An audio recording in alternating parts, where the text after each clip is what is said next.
Untuk menyebarkan benihnya, beberapa tumbuhan menggunakan cara lain lagi. Ledakan contohnya.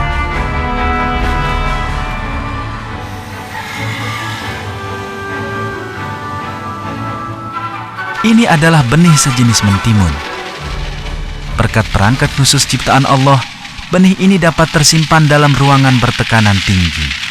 Ketika saatnya tiba, benih ditembakkan layaknya peluru dari sebuah senapan mesin. Dan ini adalah tumbuhan balsam Himalaya.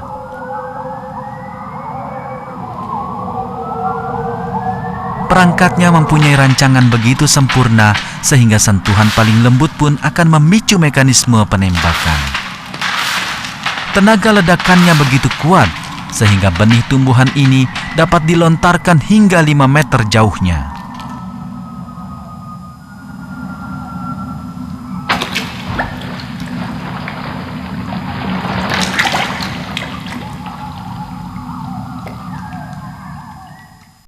Bismillahirrahmanirrahim. Assalamualaikum warahmatullahi wabarakatuh. Pirsawan, saudara-saudaraku yang budiman, yang masih mempunyai kesempatan bersama saya untuk mengharungi samudra pengetahuan, mari kita mencoba menggali informasi-informasi wahyu, dalam hal ini adalah Al-Quran. Kembali nyampang kita masih dikasih usia, yakni bagaimana kita memposisikan diri di dalam hidup ini agar supaya kita menjadi hamba Allah, makhluk Tuhan yang dikehendaki oleh zatnya, bukan dikehendaki oleh kita sendiri. Karena kita dalam hidup tidak mempunyai sebuah pengetahuan secara utuh untuk apa kita hidup di bumi ini. Bahkan kita tidak tahu mau kemana kita setelah kematian. Maka mari kita menempatkan diri, menggadaikan diri kita, menaruh diri kita, kehendak kita, hasrat kita sesuai dengan kehendaknya. Hal ini atas dasar informasi dari Tuhan itu sendiri,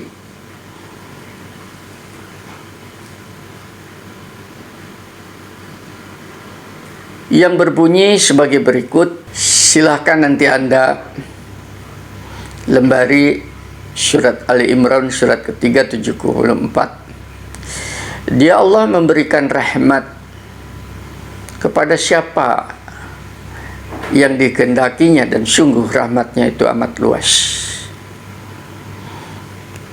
Di dalam ayat berikutnya atau surat berikutnya berbunyi sebagaimana saya kemukakan berikut. Dan orang-orang yang menolak kebenaran referensi dari Tuhan, maka mereka itu laksana orang yang bisu, tuli, dan mereka berada di dalam kegelapan dalam kehidupannya.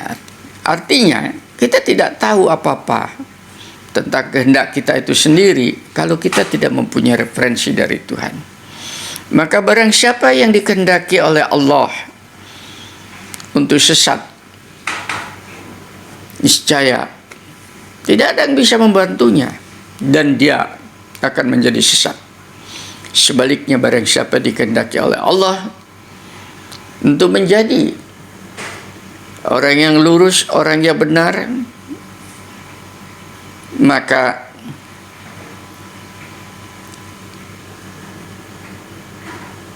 dia akan memberikan arahan kepada jalan di atas kebenaran itu tadi, Anda bisa lembari surat Al-An'am surat ke-6 ayat 39. Tentunya kita, saya dan Anda ingin menjadi orang yang dikehendaki untuk berada di atas kehendaknya itu tadi, yaitu jalan orang yang lurus agar supaya selamat dunia akhirat kita. Maka atas dasar itu saya ingin berbagi dengan Anda. Ketahuilah, kehendak Allah itu ada dua kelompok. Yang pertama, kehendak Allah yang kita tidak bisa akses, kita tidak tahu apa kehendaknya itu, dan memang tidak diberitahukan kepada kita. Karena itulah kehendaknya Dia. Tapi yang kedua adalah kehendak Allah yang diberitahukan kepada kita, yang dengan itu kita bisa mengaksesnya, mengambil informasi itu, dan kita bisa melaksanakannya. Yang kedua inilah peluang kita untuk kita manfaatkan di dalam sisa usia kita. Mudah-mudahan masih ada kesempatan untuk kita bersama-sama. Banyak sekali yang kedua ini juga diinformasikan, antara lain pada dasarnya kita itu dikehendaki oleh Allah. Yang pertama, boleh Anda lembari nanti di dalam surat Al-Ankabut surat ke-29 ayat 5. Ia ini menjadi hamba yang bisa bertemu kembali dengan Allah. Allah berkehendak kepada kita, jadilah kamu kembali kepadaku, bertemu kembali dengan aku. Itu kehendak sudah diinformasikan. Sekarang kehendak Allah yang demikian ini, Anda sambut atau tidak, itu urusan Anda. Yang kedua, Anda bisa membaca kehendak Allah itu di dalam surat Al-Hadid surat 57 ayat ke-4. Di sana disebutkan, aku selalu bersama dengan kamu kemanapun dan dimanapun kamu berada. Lah itu kan kehendak Allah. Maka kehendak Allah untuk bersama dengan kita itu tadi kita sambut. Caranya dengan apa? Ya tentunya dengan cara-cara yang dikehendakinya. Insya Allah kita akan selalu didampinginya dan selalu dalam kebersamaannya. Pilihan tergantung Anda, mau disertai oleh ilahi atau tidak. Yang berikutnya, Allah menciptakan makhluk melata di atas muka bumi ini, termasuk kita, dan kepada kita diberikan rezeki yang luas tanpa batas. Kita disuruh menjelajahi, tinggal mengambilnya. Ini Anda bisa lihat di dalam surat Al-Hud, surat Hud, surat ke-11 ayat 6. Aku ciptakan dan aku berikan rezekinya, dan aku yang tahu di mana menaruh rezekinya. Dengan demikian rezeki itu sudah ada, kita tinggal mengambilnya. Karena kata-kata mencari, kita tidak akan tahu di mana kita harus mencari. Tapi kalau kita mengambil, sudah tahu bagaimana cara kita mengambil. Berarti kita sudah dikehendaki mendapatkan rezekinya. Yang berikutnya, Anda baca di dalam surat Ali Imran, surat ketiga 135. Anda berbuat apa saja diperbolehkan. Kalau kamu berbuat salah, berbuat hilaf, kemudian menghasilkan dosa, kata Allah, mohon ampunlah kepadanya. Manfaatkan sisa usia ini untuk mendapatkan maghfirahnya. Karena kalau kita itu tidak oleh Allah diberikan peluang, kesempatan untuk bertobat, maka tidak ada satu makhluk pun manusia di atas muka bumi yang akan tersisa, karena kita tidak lepas daripada dosa. Maka Allah berkehendak memberikan waktu usia kepada Anda dan saya untuk bertobat. Maka mari kita manfaatkan sisa waktu kita untuk memperbaiki diri dengan cara teposiliro, tahu diri bahwa apa yang kita lakukan itu salah dan kita memperbaikinya dengan perbaikan-perbaikan yang produktif, yang dengan itu mudah-mudahan disempurnakan oleh Allah sehingga bisa menutupi masa lalu yang penuh dengan gelap gulitannya kehidupan. Allah berkehendak seperti itu. Anda respon atau tidak tergantung pada Anda.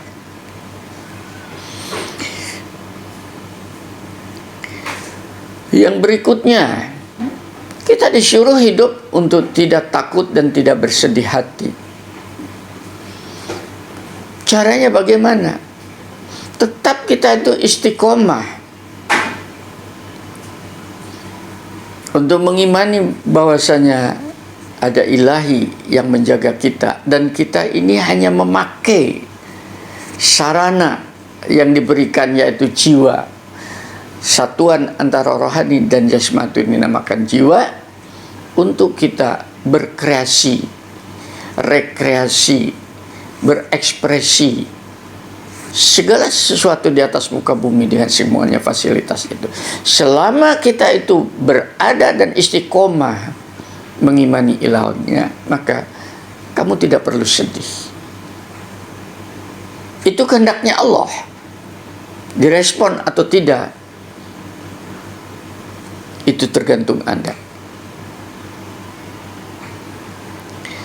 Yang berikutnya, Allah berkehendak agar supaya kita menjadi penyeru kebenaran kepada seluruh umat manusia. Karena kita menyampaikan kebenaran, kita tahu kebenaran itu bertingkat-tingkat. Ada kebenaran yang dinamakan kebenaran naluri atau kebenaran insting. Itu kebenaran binatang punya insting, punya kebenaran, maka dia bisa berkembang biak. Kita punya insting, maka kita punya berkembang biak. Kebenaran sudah dipatri. Ada kebenaran saintifik, kebenaran yang kita gali di sekitar kita alam semesta. Dengan kebenaran saintifik kita bisa menggunakan fasilitas bumi dengan mudah, berkendaraan, bercocok tanam, dan seterusnya itu. Karena kita dikasih teknologi melalui pengetahuan yang namanya saintifik itu. Kita bisa mengatur masyarakat dan sebagainya.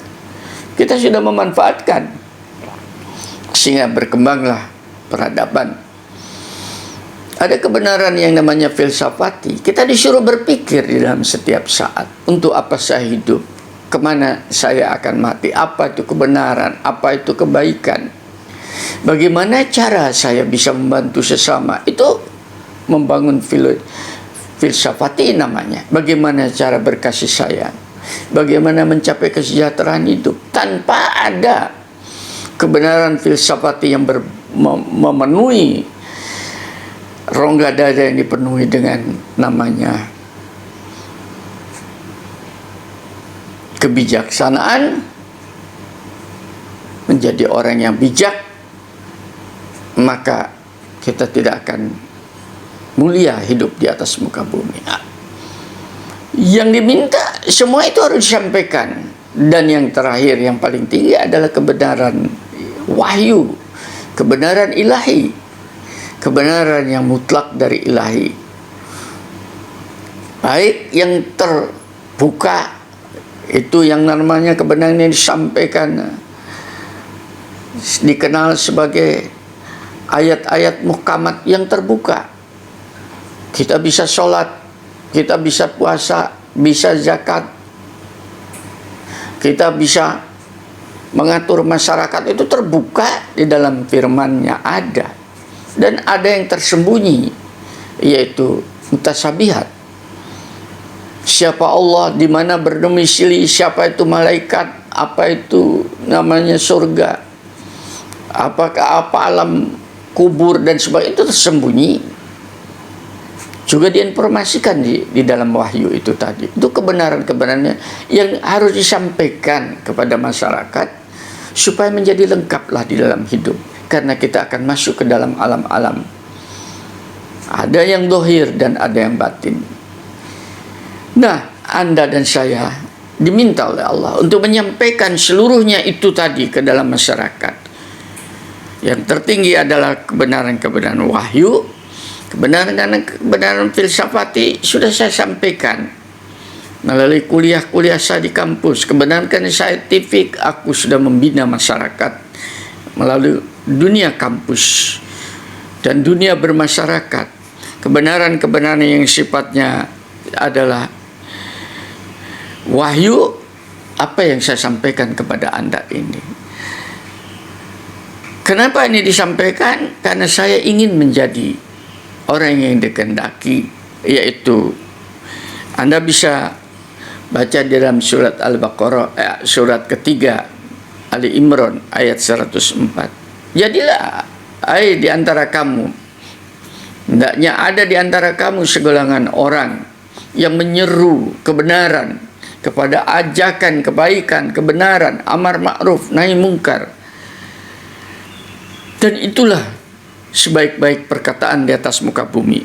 Anda baca surat Fussilat 41:33. Dan saya merespon ajakan oleh Allah itu tadi, maka YouTube saya meluncur kepada Anda hampir setiap minggu sekali.